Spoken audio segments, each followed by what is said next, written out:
Hey, Mike, good. All right. So you'll be in the dark, kind of like the CIA, just observing people. That's cool. We got that.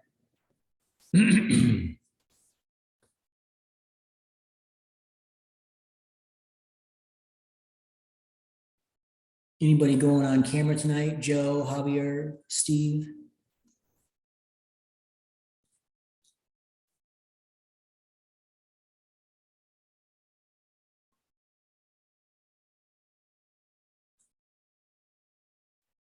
Behind the scenes, like the puppet master, Michael Dursting, pulling the strings.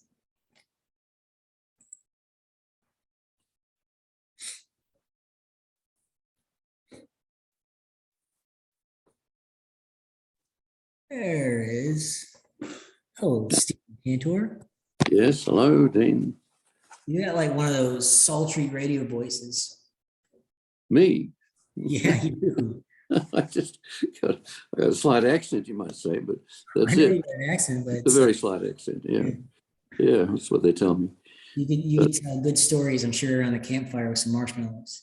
Oh yeah, oh yeah, yeah, yes. You collect these things over the years, yeah, for sure. Yeah.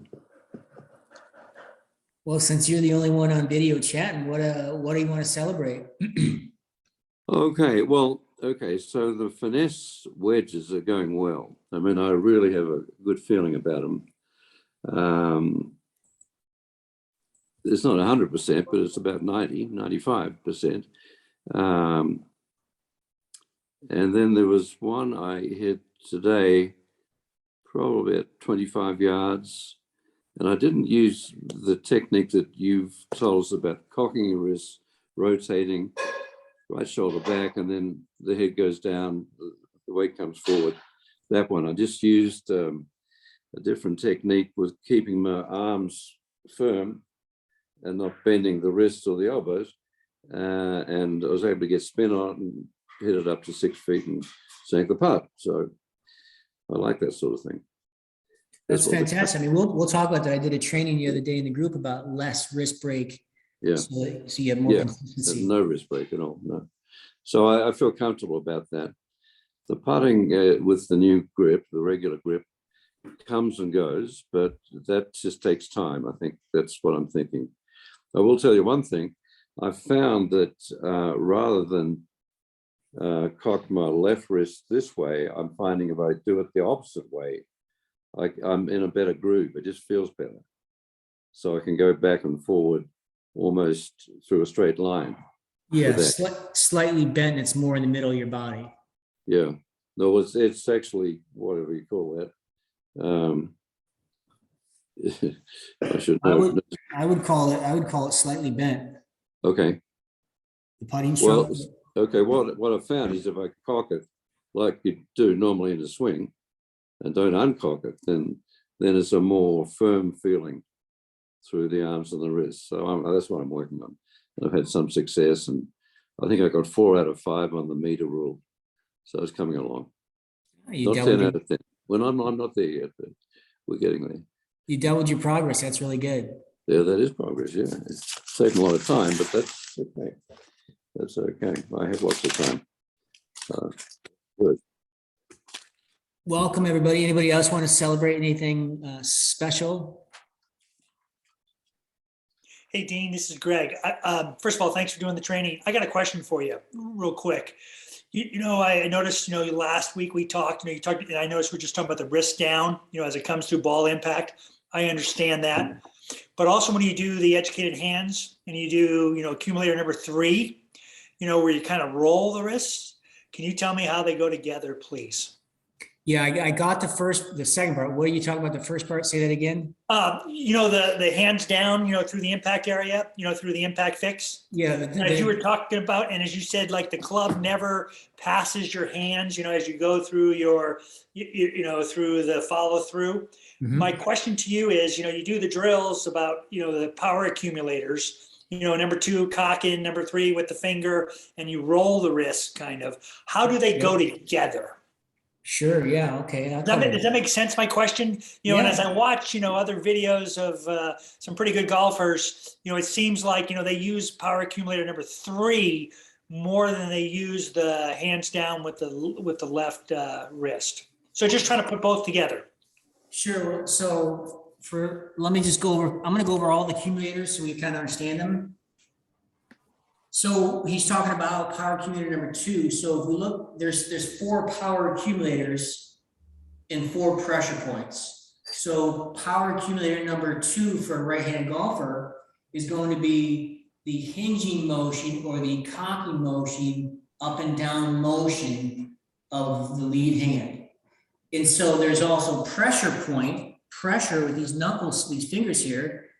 That's pressure point number 2 and power accumulator number 2. So in centrifugal force and centripetal force states that at a certain point, there's an automatic release. So that will release automatically. So when we look at power accumulator number 3, it's a turning and rolling power. There's power this way by turning the forearm or the hand or however you want to attach it to it. And then there's a pressure point, number 3. So the pressure point is when you take your grip, and I have this knuckle on my right hand. When I drag this club, you can see that there's pressure on this knuckle and it's turning white. So the pressure is actually pressing against the side of the shaft towards the target area, downrange. There's pressure there, and so I can sense that pressure everywhere in the swing. And it's really easy for me to sense the pressure when I turn my hand back. And so now I can sense the club head with this number 3 pressure point, and the orbiting club head does not seek out the ball, it seeks out a delivery line through the ball, across the line. So you can kind of think about the 4:30 line through the ball to the 10:30 on the clock. And so here's number 3 right there. So 3 it's coming from a turn position to a roll position back to square. So that's 3. So now we have 2 and 3. So I can simply just cock and not do any power accumulator number 3. There's no active of me turning the club face open or rolling my forearm open. It's simply just I'll turn my whole body and cock my left wrist and finish the turn. There's no active roll, there's no active turning back using this. Now it may be used passively, Greg, but for this, what I'm talking about, I'm simply just cocking my left wrist and only using power accumulator number 2 actively. Obviously in the swing, all 4 are being used. Some are being active, some are being passive. So you can train them actively and passively. So I can turn it back and cock at the same time. And I can uncock and I can roll through at the same time. So take that a little farther through the release and the follow through. You were showing us, last week of how, you take the whole, your cocked lead hand continues to be down and that leads the club. So how does the 3, which I would assume, would roll over? Hey, Dean, before you answer that, just real quickly, Greg, did you use that this week at all? Yeah. What was your result? You mean in terms of the hands down? Yeah, hand down. Yeah, I kept trying that, and when I hit the ball well, it was actually pretty darn good. But the follow through though, and again, I know when Dean was talking about this last week, I could sense that, I don't know if it was you asking the question, we were just trying to understand it. So I'm trying to put 2 and 2 together to get 4. Yeah, we'll get it. We'll make sure we master that right now, Greg. Okay. So first of all, let's understand the concept of the 4 different swings.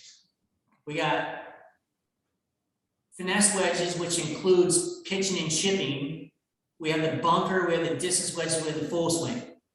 So this left wrist, the lead wrist, the only time that you really want this lead wrist to bend, and when it bends, that means the club head has passed my hand. Right. The only time you want this to happen is in a bunker shot,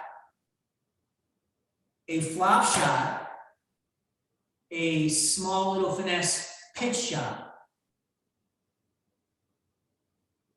So here we want the club head, and I'll do it this way, up the plain toe up, and then I'm gonna just throw the club head underneath the ball.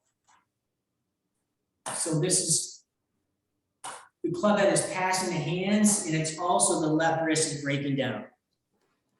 So now for the chipping motion, here's a chipping motion. Club head did not pass my hands.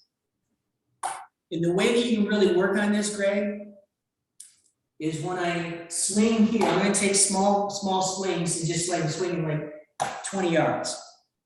The club head is pointing at the target. My arms are pointing towards shortstop. Now, when the club head passes, my arms and the club head is pointing to shortstop. And that's okay, Dean? Okay for what? That's an okay thing when both your hands and the club point at the shortstop? Yeah, if I'm doing a pitching shot. So. Right, but as I was watching you in the full swing, I thought you brought that, again, you put the whole, whatever, I didn't see the wrist roll over, and that's my question. Yeah, And I was gonna go from a smaller swing so you guys can actually employ this during the week. You're simply gonna take a smaller stroke, and I'll just demonstrate it, right? What I was trying to get at, Greg, is we're gonna have this small stroke here, and then you're gonna try and make it go a little bit further, and then a little bit further, and then a little bit further, training that this left wrist is never breaking down. Okay. So here's a little chipping motion here. Club head is pointing at the target. My hands are pointing towards shortstop. I'll add a little bit more backswing, a little bit more follow through. Club head is pointing at the target. Hands are pointing over there.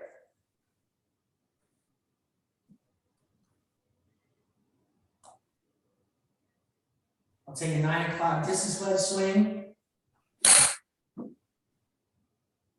Club is pointing at the target. Hands are pointing shortstop. The club head never once passed my hands. The club head never once passed my hands. So now to do that in the full swing, I'm just going to do the same thing. Now, swing my hands out to the right, and I'm going to turn down and roll and arch my lead wrist.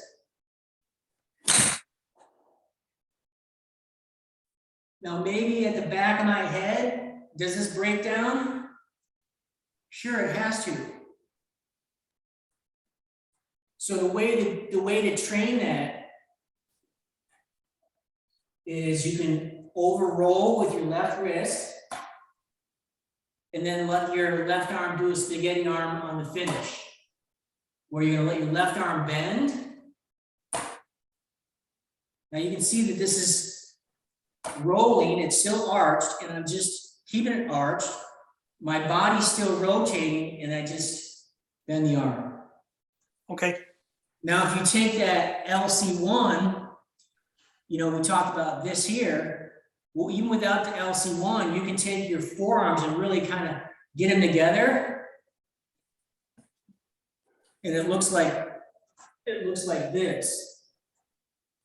I'm just simply gonna bring it up. I'm not worried about finishing or anything. I'm just training my hand to do this and come up and around.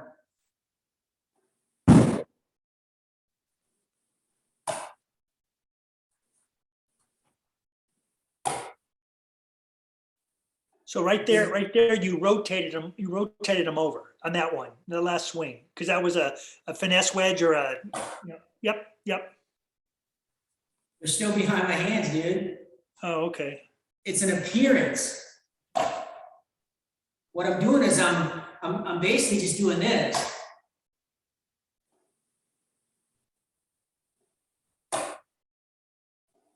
Do you have Okay. a club up? Do you have a club close by? Grab a club. You guys should grab a club and then see what happens when you roll your forearms and your hands.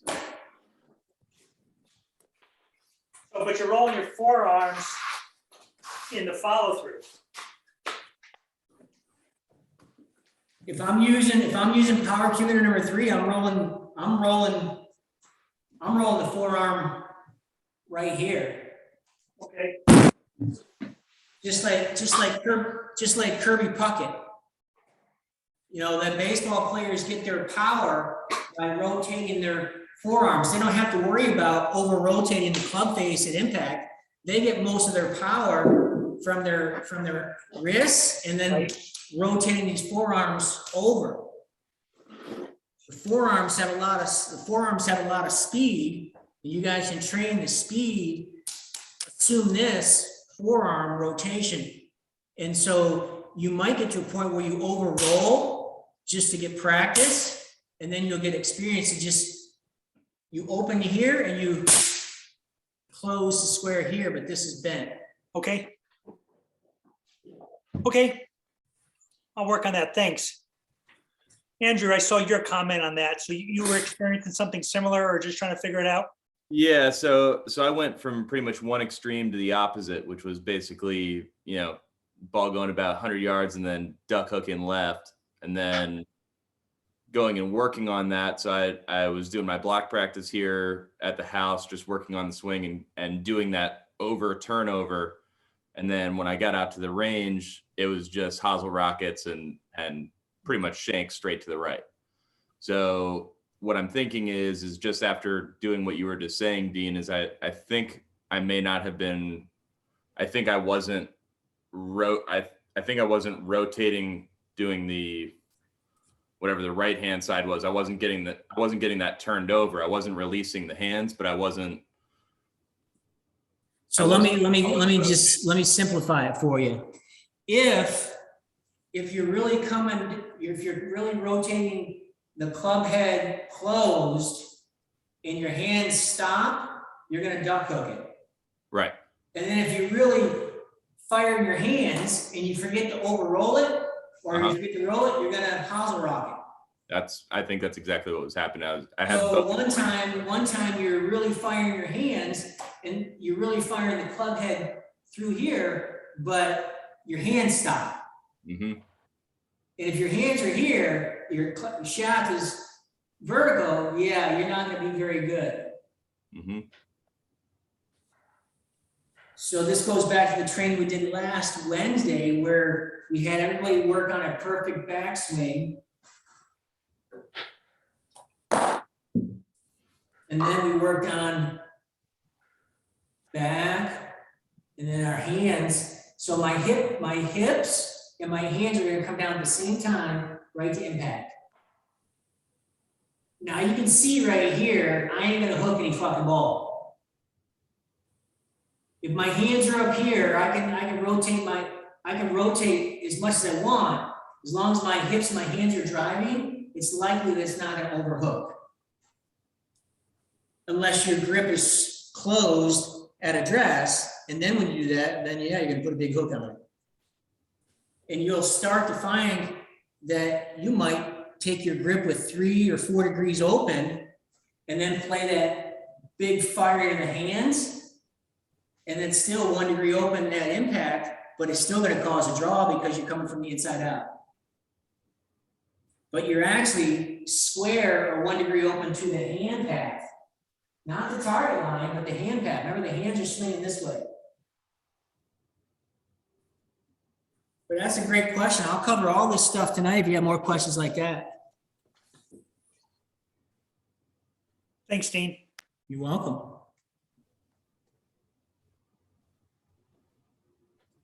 You guys have any questions, or you just want me to go into what I was gonna cover? Because I was simply gonna, hey Kyle. Hey, Dean, question for you, just to follow up on that.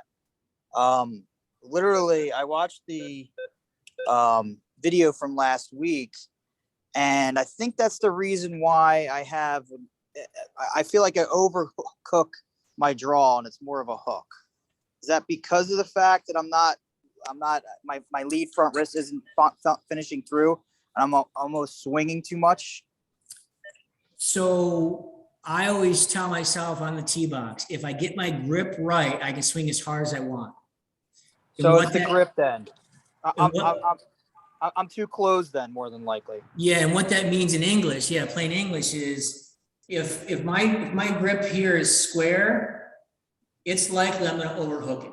So I take great care in making sure that it's slightly open, even if it's 5 degrees open, I'm never gonna slice it because my hands are coming in so fast, and I'm trained to get up to here, and then I come right through here. My hands, you can train your hands to just get so fast, This impact bag is critical to ball strike mastery. So Kyle, I would definitely work on exaggerating like a 10-degree open grip. And Okay. then take your normal swing like you normally would and hit it as hard as you can and see what happens with the ball flight. Okay.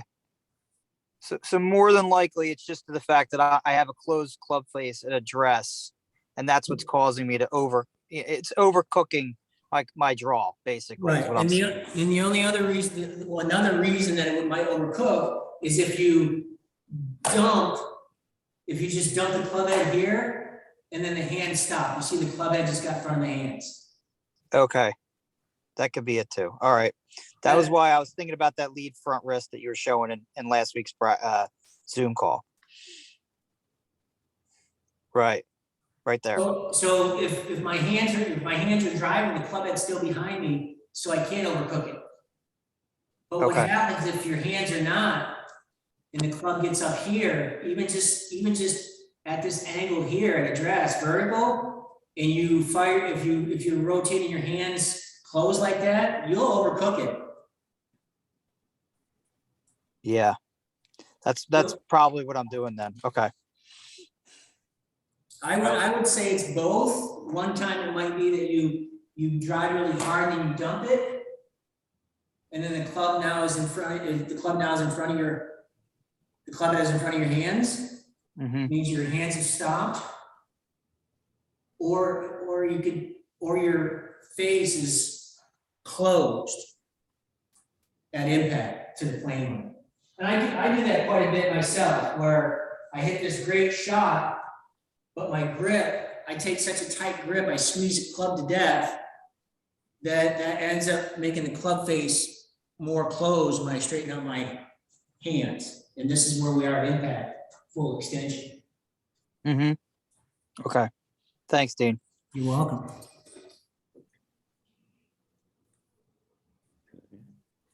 Bob, you're on mute if you're asking a question, sir. Sorry. If you're, do the same rules apply when you're driving the ball with your driver, where you're trying to hit up? I mean, I get this swing is how important it is to compress your irons, but when you're trying to hit up on a driver, is it any different? Is that left hand action any different? No, man. You train. I would train everything with a 7-iron and get really good with the 7-iron, and then grab your 4-iron and 3-iron and 3-wood and driver. It's the same thing. Same thing.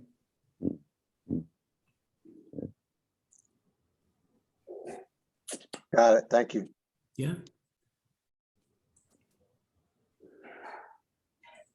So I'm just gonna share my screen. I'm gonna go into the finesse wedges and hit play, watch it and demonstrate it and make sure we're all doing it right. I'm gonna start with basic stuff like the setup. This drill is called laser front. It's extremely critical that you set up well because you can't make a great wedge swing, finesse wedge swing, unless you have a great setup. I want you to just take an alignment stick or another club and lay it on the ground so it's pointing towards the target. You got to have a reference point so that you can get your lines in front. Now, when I'm talking about laser in front, I just want you to imagine that you have a laser beam coming out of your chest. It's pointing this way. When I hip hinge and bend over, if I can just point that laser beam in front of the ball, that's where the low point of the swing is going to be. Okay, so laser in front, just stand up, point your laser in front, bend over. Now you're ready. You're set up perfectly to hit a great little chip shot. Should look just like that. Yeah. I mean, are you guys taking the time to actually make sure that you're set up every time? Do you guys use alignment rods to make sure you're set up when you're doing your training? If you're not, you should. Let's see here, up the plane.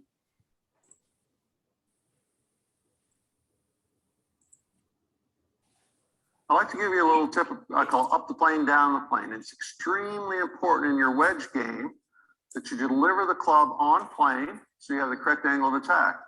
Now, the most important thing is to get information on how you do it. How do I know if I'm inside the plane or above the plane? Well, you need feedback. And so I have a mirror set up in the background, whether I'm inside, like Ben Crane in his home office, has a mirror and he draws a little Sharpie mark on it and it matches the shaft. So I can learn up the plane, down the plane by looking in the mirror and just slow motion, tracing the red line on the mirror, up the plane, down the plane. And essentially, I'm learning a motor program, and by getting the feedback on the plane, I can learn it very quickly. It's not so mystical if you can quantify it. Another way you can do it is if you're on the golf course and you don't have your mirror, you put a little Sharpie stick on the ground. And the most common mistake is, and debilitating one, is when the club goes inside the plane in the backswing. So if I put a ball just on the outside of the stick, my goal will be to make sure that the club doesn't cross the stick early. It should go along the stick for a foot or so and then feel like it's working up. So up the plane, down the plane. That should really help your contact. Nice crisp shots, very important. Plane is a critical issue for crisp shots in the short game. Hey, Dean, you take questions? Absolutely. Yeah, Greg here. So, watched all these videos and, have had lessons with you. He doesn't seem to rotate, the whole 90 degrees, like you talk about, the spaghetti arms, let the momentum of the club, kind of follow through, all the way towards your target. The difference is that technique, style? What do you think? So the reason that I do it is I want to build a stock finesse wedge swing, a stock distance swing, and a stock full swing. And I'll elaborate on that for quite a few minutes. So yes, I could sit here and work on this and just stop nice and short right here. That's perfect for a 5-yard shot when you're just off the green and the flag's 5 yards on. But what I want to do, Greg, is I want to have, since we're all training indoors, most of us are training in the winter, I want to have a stock backswing for my finesse wedges. And that's simply cocking the left wrist, bending the right, and turning my shoulders 2 inches. So by doing this here, and I'm going to take the same amount of energy to here. I want to train this because James Siegman played on tour. His brother played on tour, so he's been playing golf all his life. And he's had the correct information hanging around semi-biased arrows and all that other great training. Where us amateurs, we have an issue with our hips and knees getting involved. And so you could sit here and be a master of this, but you're not going to get your hips and knees involved as much as they should be. And so I wanted to make sure that everybody got their perfect backswing, and then the kinematic sequence is the club head first, arms and chest, and then the hips and the knee. So now by doing this over and over and over, I have a stock finesse wedge swing from here to here. I can do it blindfolded. It would probably be in the same cadence, the same timing, the same distance every time I put the same club in my hand. Then from there, This is where we go out with the different clubs and start getting performance of how far the ball goes. So for example, if your highest lofted club, is a 60-degree wedge, well, you could take your stock finesse wedge swing and just hit 10 balls and see how far they go. And then you're gonna get feedback real quick with a perfect swing that you train hour and hour and hour. Now it's a subconscious, unconscious habit, just like flying a plane. Now, if you need to do that 5-yard shot, and you know that your stock 60-degree wedge with nice tempo and nice rhythm and the same amount of acceleration goes 14 yards on a carry, and you know you just need to carry it 5 yards, where you're just gonna throttle way down, shorter backswing, and definitely a smaller follow through, just like James was showing, to go 4 yards. Perfect, So thanks. Yep. That's why I do that. I want to have, and the same thing with the distance wedges, right? I know that by looking in the camera, I can see that's 9 o'clock. Now, we all know when we're in motion, it's not going to stop at 9, it's going to go a little bit further. That's okay. My brain knows that I've been training in the mirror that this feels like 9 o'clock. And there's my distance wedge downswing. 9 o'clock, distance wedge downswing. I have a subconscious 9 o'clock. You say, hey, Dean, swing to 9 o'clock. Now, after that's a motor program and it's your program and it's consistent, then you go out and grab your 60-degree wedge. And then you set up and do your 9 o'clock backswing. Then you hit 10 balls at 9 o'clock. And then you get some known numbers and average them out. And you do that with your gap wedge, your pitching wedge, your lob wedge, whatever wedges you use. Now you've got known numbers for your perfect finesse wedge, your perfect distance wedge, 9 o'clock, and you can even work on your 7:30 distance wedge. So that's why I do it that way. But even in the finesse wedge sequence, we're doing the same thing. He's just, remember, finesse wedge is 30 yards and in. So you're not gonna have a lot of full shots or even a lot of stop shots here. But I love having this to there with the right lob wedge. I can send it out 18, 17 yards every time.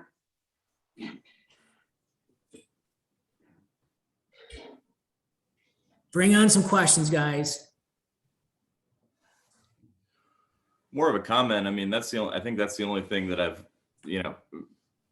that's the only thing that's kept me in just about every single round that I'm in, is just that. I mean, being able to have those shots and know that I can get out with a chip and a putt, or just a finesse wedge and a putt from, really at this point, it's gotten almost to 100 yards and in.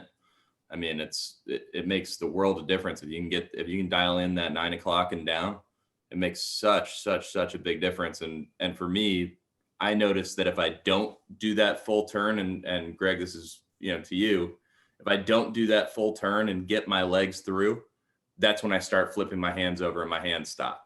So that, for whatever reason that trigger is, it really helps me finish the swing and keep my hands out of it.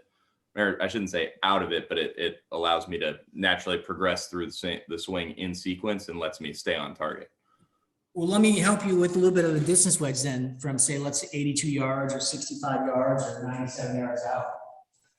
What you can do, Andrew, is here's the target. Put the target right here. I want to make sure that I can swing out to the right a little bit. Here's the target. So distance wedge, I'm going to put it way back on my rear foot. I'm going to make sure that my feet and hips are open to the target. But I'm going to square up, close my shoulders just like this. So you can see that my feet and hips are open to the target, but my shoulders, you can see my left arm, my shoulders are super closed, and so I'm gonna come up to here, and I'm gonna drive my hands, and I'm gonna turn this down, just like you guys were talking about earlier, just turning that down and just firing those hands. That'll keep that ball super low. You'll get a little bit more distance. It will hit right at the flag, spin back into the hole. So you're aiming right at the flag, it's gonna come out there, it's gonna be really low trajectory, it's gonna hit near the flag, spin and spin back. Try some of that. Putting the ball back in your stance, it means you're gonna take a lot of the shaft lean, so you're gonna have a lot of lower trajectory. And then the club face is gonna be close to the hand path, and it's gonna put a lot of side spin on it. Because it's harder to draw a lofted club than it is a 300.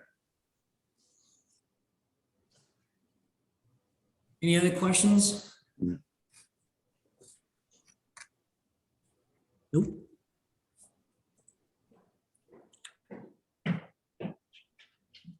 I'm gonna do this one that I really like, the two arms. Hey, Dean, you hear me? What's that? I'd like to give you, Who's speaking? Anybody? No.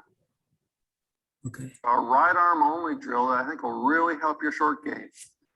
To do this drill, all you gotta do is you're gonna put your left hand on your thigh. And one of the reasons why you can get that hand down there is that levels your shoulders. And one of the mistakes in short game is a lot of times people set up behind the ball and they get their left shoulder high. So right arm only, grab your thigh. We're gonna make right arm only swings. And one of the reasons why this has such great benefit really is two things. It forces you or allows you to naturally release the club. I always just pretend like I want to swing like I did when I was a kid. No thoughts. Well, a kid's not going to swing like that. He's just going to swing the club naturally. So there's my release. The other thing that's going to help me is with the sequence of my swing. I always want the club to accelerate past my body. And That's it's pretty where tough you're right breaking arm down, only Ray. to get my body first. So grab your thigh, level your shoulders.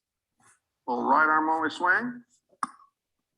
You can see I use the bounce of the club there. So that's I where went it's really- breaking down, Greg. You saw that? Yes, yes. So this is where the right hand does go in this position. In the chipping and distance wedge, this right wrist should never bend. It should stay bent the entire time. But when we're doing this finesse wedge here, just let the club head pass. If you do. So this next one's my favorite drill, and you guys get really, if you guys can get really good at this one. Drill called lead arm only. It's one of the simplest, most effective drills for short game. You know, I learned it all wrong. And later in life, I had a gentleman by the name of Tom Jenkins who played on tour and now the senior tour, give me this little drill. He said, just put your right hand in your pocket and swing lead arm only. Now, the reason why this works or develops proper mechanics is that most people take the club back shut or closed, and that turns that club into a dig club so that when they swing down, it sticks into the turf. We want the club to work correctly with the turf, and to do that, we need to get the face open. The way to do that is with the lead arm. It's almost impossible to take it back shut lead arm. The club will rotate, or the toe will go up in the air. I'm always looking for a little extension in the wrist, something like that.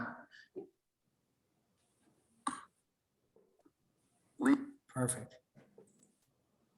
So I don't know if you guys experiment with this a lot, but many a times, you know, this will come off and go way left. And so the more you practice with it, it's really making sure that the club's still staying on plane, but we're getting some wrist hinge and the club face can open up a little bit. And then that's gonna allow your hand, and the key here is to make sure that you turn that left wrist down. You turn that left wrist down, that way it squares the face up, and then the ball can get towards the target.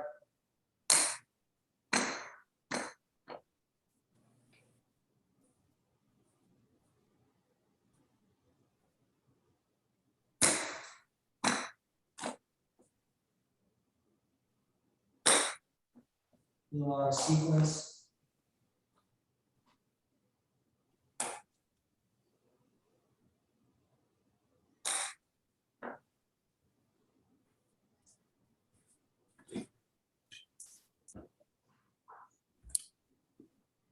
What other questions you got before we wrap it up? Bring your questions. Anybody have any issues other than chipping, putting, finesse wedge, bunker, distance wedge, full swing? Anything goes. Dean, Joe here. Hey, Joe. Hey, not related to finesse wedge or distance wedge. I've been working on that. Real issue this past round was just the full swing down sequence. It's the only thing that was not clicking for me. So some good, some bad. Distance wedge, finesse wedge would would save at least a bogey. At least. But downswing sequence. What I'm trying to work on right now is to prevent my overswing that I used to have is the extensor action, so that I would stop at around the 9 o'clock or shoulder length, and then at that point, just to generate more power. How should I start? Is it just put the weight down back on the left, the ball, the left foot? So let's just bypass part 1 and 2 for a second. Did you have a chance to see last week's training? This morning I did. So Okay. So let's talk about. I was gonna start doing the that backswing, which just goes in line with the extensor action. Well, it's not just the backswing, it's also the downswing action, which is critical. In that training, like I've been doing this training, and we're gonna come to the wall here in a minute to help you shorten up that backswing. Can you stand up and get somewhere where there's a wall behind you? Joe?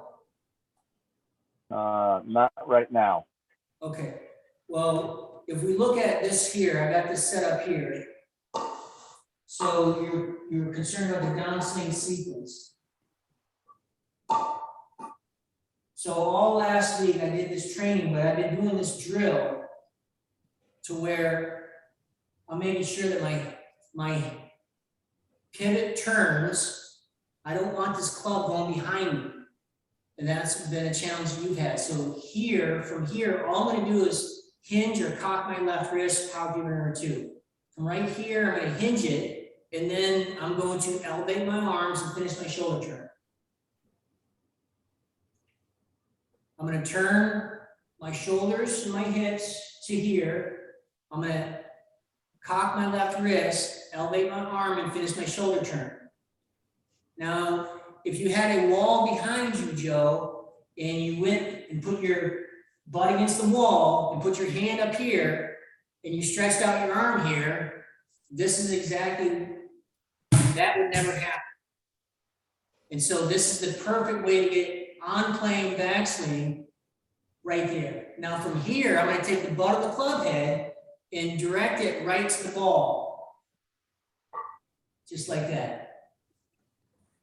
Now, the reason we have this cone here is because we're gonna come inside the cone, outside the cone here, and then we're gonna come right in here.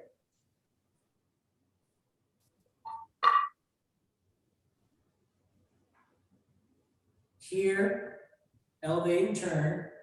And then so all I'm doing from the face on view, once I get to here, now you can see that I'm inside this box. If I was to put a shaft right here, you can see there's plenty of space there. I didn't do anything like this.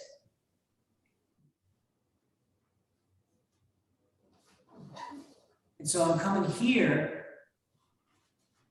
Now, what was your question about 1 and 2?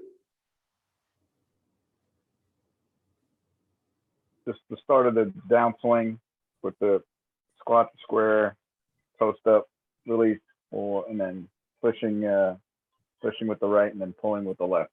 So Okay, I spoke to someone earlier on a one-on-one, And what I'll tell you is the same thing I told them, forget about squat to square. You're way past that stage. Squat to square is simply, if I squat, all it does is get me to here. And so if you're back here and you bring your hands down, my hip has to move over here.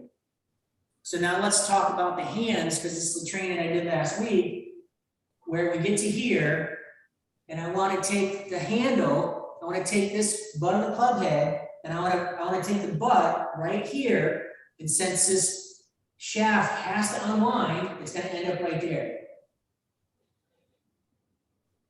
So if you do this drill here, here, here,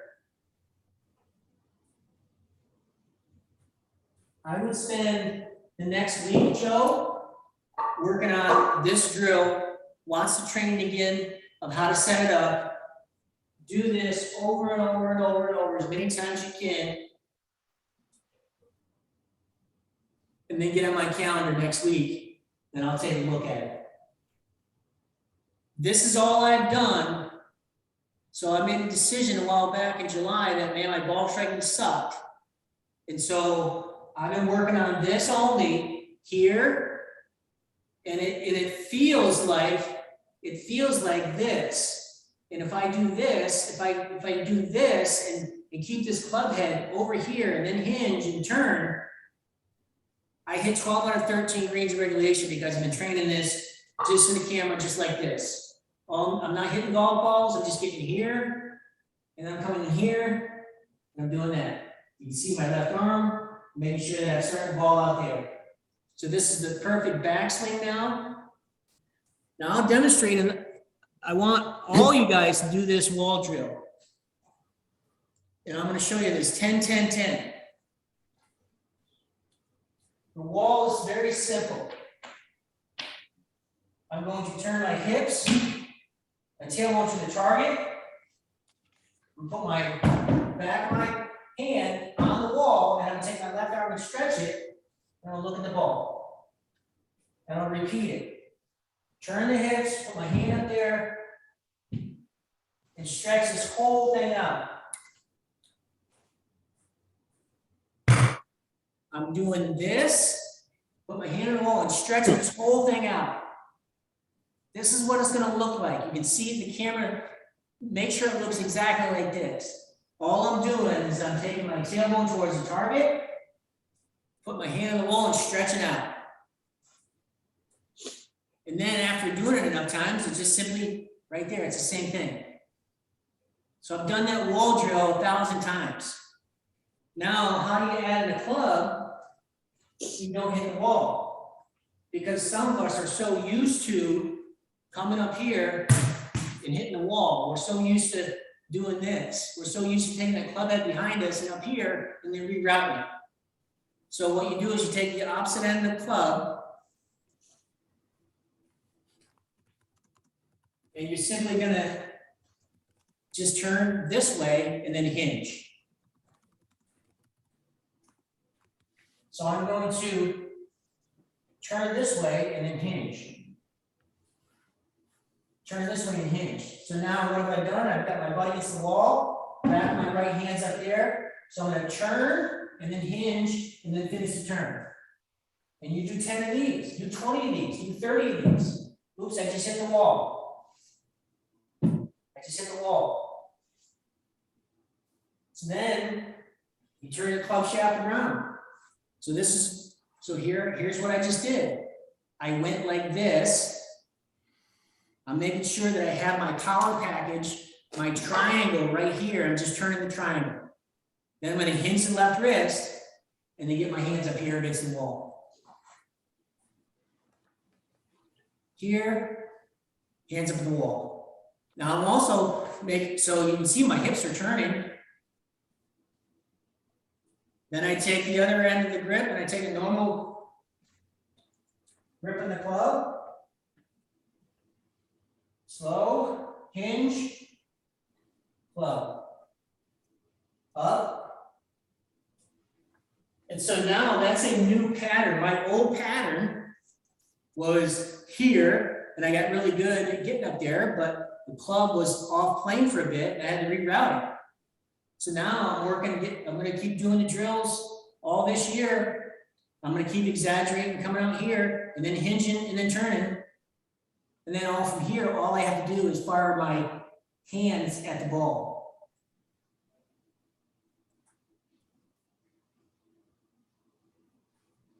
So Joe, if you do everything that I just demonstrated, 5 minutes here, 15 minutes here for the next 3 weeks, it'll be a brand new pattern. And if you want to get on my calendar and me review it, I'll be glad to. Hey, Dean, it's Jovan. Hi, bud. How's it going, Dean? Hey, How are man, you? how are you? I'm good. Just wanted to, I'm having a similar issue, but I think what I'm facing, I don't know if the others are, is on my downswing. I feel like I'm dumping the club too soon, and it's hitting behind the ball, right? Or I'm just, and I don't know if it's the sequence of the hips or if I just need to do a better job of throwing the hands at the ball. Yeah, most of the time where I was having a challenge hitting it fat is because my hands stopped. So if you could program in your head, always be driving my hands. And I'm a talker on the golf course, so I don't care who's around. If I need to accomplish something, I'm just like, just keep driving my hands. I'm driving my hands. I'm driving my hands. I'm driving my hands. So what happens is, yes, you get up here and then you're trying to hit the ball, right? But what you want to do is you want to send the ball, and so you want to be able to take. You know when you whip a towel and you snap a towel like that, you just snap the towel like that. You gotta get your impact bag out, and you've got to practice snapping the towel, but also find your hips and your knee at the same time. Now my hand is way up here.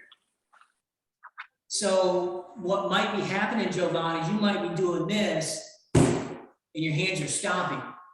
And so you're dumping the club into here. And then if you have a poor sequence, you're coming really fast here and you're trying to dump the energy from here to here. Well, then you hit the dirt behind it. Whereas if you always focus on driving your hands through, the more that you can drive your hands through, that'll start to eliminate some of those fat shots.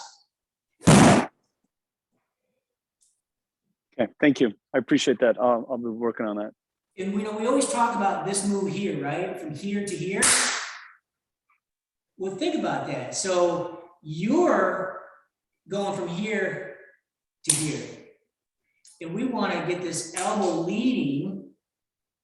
I think I shared an Instagram video with Michael last night or the night before about Mo Norman. You guys know Mo Norman? Yeah. Feeling of greatness, get the feeling of greatness. I think he said the secret to golf was a vertical drop, horizontal hinge, horizontal tug, vertical drop, horizontal tug. So the vertical drop is I'm vertically dropping, but since we're on a circle and we're on an axis, it's not going to drop straight down. It's going to drop here into the ball, right into there. So the vertical drop. So I'm gonna not follow through. I'm just going to do the vertical drop right there. Now the horizontal tug is the finish. He's always driving his. Oh. Arm is driving. It's 6. He's driving with the sky. He's driving. That means his hands are still driving. So it's a vertical drop per Mo Norman. Here I am. So club back, get to the top, finish my rotation, hands are behind me here now. I'm just going to drop vertically. The moment I drop vertically, this club comes right behind, impact, and then up to the sky. I hope that helps out, Jovan. The way that the way that you can get really good is just keep on doing the old 45 degrees and bow. I'm starting to fire from here, and I think, Jovan, is you're trying to fire from here versus giving it time to let this club get down to here and then fire. I think that could be it. Thank you. Yeah, you're welcome. When you do these impact or hand drills or speed drills, not just firing and keeping the hips here. I mean, train the whole body to do what it's supposed to do. And then from here, I can simply go into this position, and then Greg, I can work on that rollover. You know, I could use this impact bag here. My hands are in front, and I can just continue rotating my chest. I can continue rotating my chest. This is still arched, but what's happened is I'm bending my elbow and I'm rotating.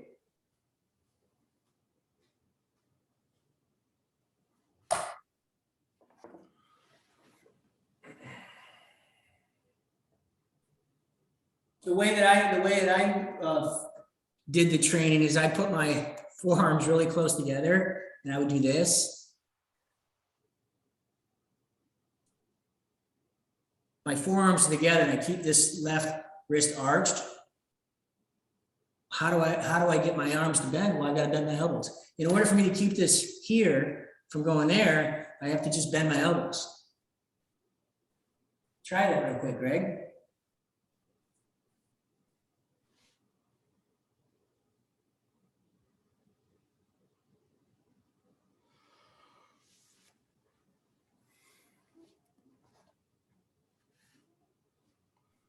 Hey, Dean, one of the things that I noticed when you do the elbows together with that and also with the vertical drop, one of the things that I was really struggling with is my chicken wing and my right elbow. I'm a right-handed golfer, so my right elbow would get off of the body on my downswing rather than reconnecting because of that drop. It allows it to get back into that slot where it's connected. But if I don't, I notice that does that come from being out of sequence? Do you know what that comes from? It's just an old pattern. You're so used to playing golf like this. Yeah. So all you do is you cup your left wrist, put your elbow here, and then pretend you're doing the cone drill. You know, I'll do the cone drill right here. Remember, my hands are still in front of me. Yep. Right? Now my hands are on the wall. They're not way back here. They're right here. Now I want to take this hand, I want to pull my elbow in.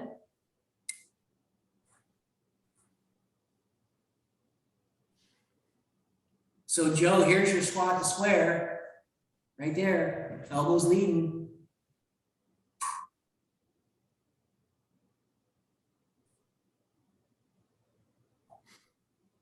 Everything is a chain reaction in golf. And if your back swing's jacked up, you're gonna have some type of compensation somewhere throughout the swing. I'm the biggest case of that. My backswing is jacked up, and 72s and 74s is all you're gonna get. If you wanna shoot a 65 or a 64, you've gotta master a perfect backswing and a perfect start down to here.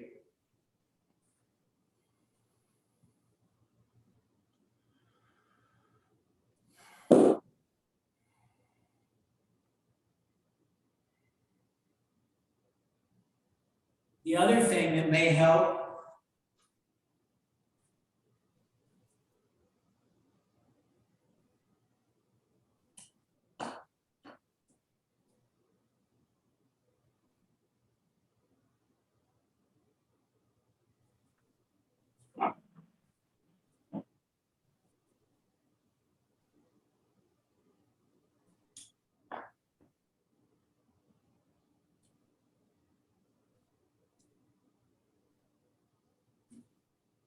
I got a 7 iron in my hand, or a 9 iron in my hand, or a 6 iron, something like that. Here I am, fire.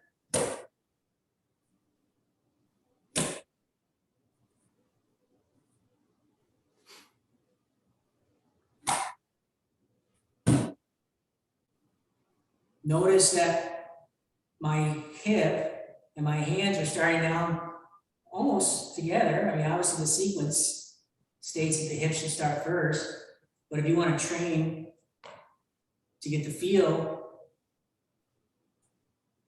at that block right there, I do this, I've done this quite a few times.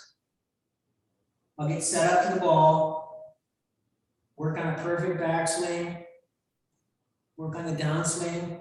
I'll set it right behind the ball. I'll look down range, and I'm looking out here, and you'll see that that's a perfect line with my closed shoulders.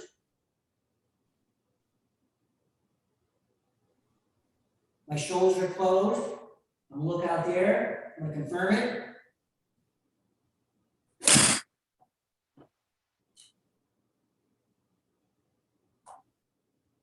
Here, here, here.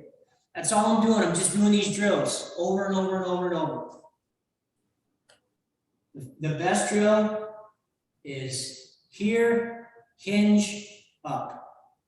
And then you can practice on the wall 1,000 times to make sure that your hand's not going way back here. You can tell if there's a imaginary wall right here. Right here in this cone. Right there, I could do this all day long here.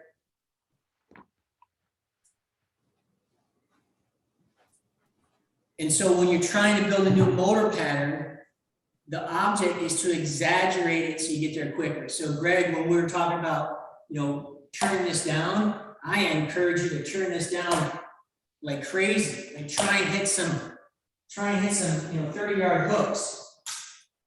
What is this, little 6-iron? Get in here and just overroll the crap out of that.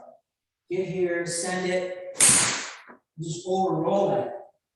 And then just get really good at training that. And then you'll start to come back, like the 3 bears. The porridge, one was hot, one was too cold, one was just right.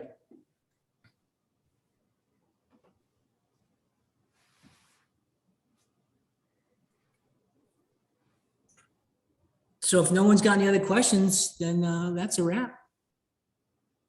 I'll be glad to do some more. I'm here to help you guys achieve your golf goals. Good stuff, Dean. I enjoy the interaction with all the other players. It's good to hear people. Some of us have common concerns, and it's good to hear each other and your explanation of things. So thanks. Yeah, well, let's do this. After tonight's call, just put together, your distinctions from the call, your takeaway, and share in the group. And then inspire other people to show up to this call, Greg.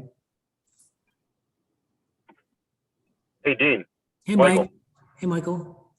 Hey, I put a question in the chat earlier. I didn't know if you had a chance to see it yet. I've been working on spinning on the backswing, and I'm afraid it's causing my upper body to sway too much. Okay. That's an easy solution. Wall drill. I can't see because you're driving, but there's not going to be any sway if I just turn my hip and touch the wall and put my hand here. So what happens,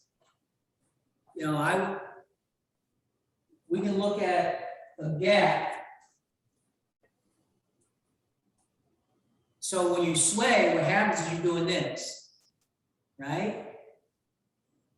Joe, this might happen to you sometimes where you sway. But if you just take the shaft and put it around here and just turn back, there's no sway. So put a shaft like this, put your hand on the wall, and stretch it here. 1003. Do it again. 1001, 1002, 1003. 1001, 1002, 1003. The wall drill is just a perfect way to make sure that you're turning your hips back. We want hip rotation, we want torso rotation, we want arm elevation. Most people are so used to taking this arm right across the chest and then getting way back here. And we want to get you more vertical hinge up here. And then now, I can already see just on this coaching call right now that my backswing is getting way, way, way better, just by keep doing this here and hinging. That club's still in front of my chest. Now I just finished my shoulder turn, my hip turn, my left arm elevation. Now the butt of the club head is pointed at the plane line, the target line, and all I have to do is fire it at the ball.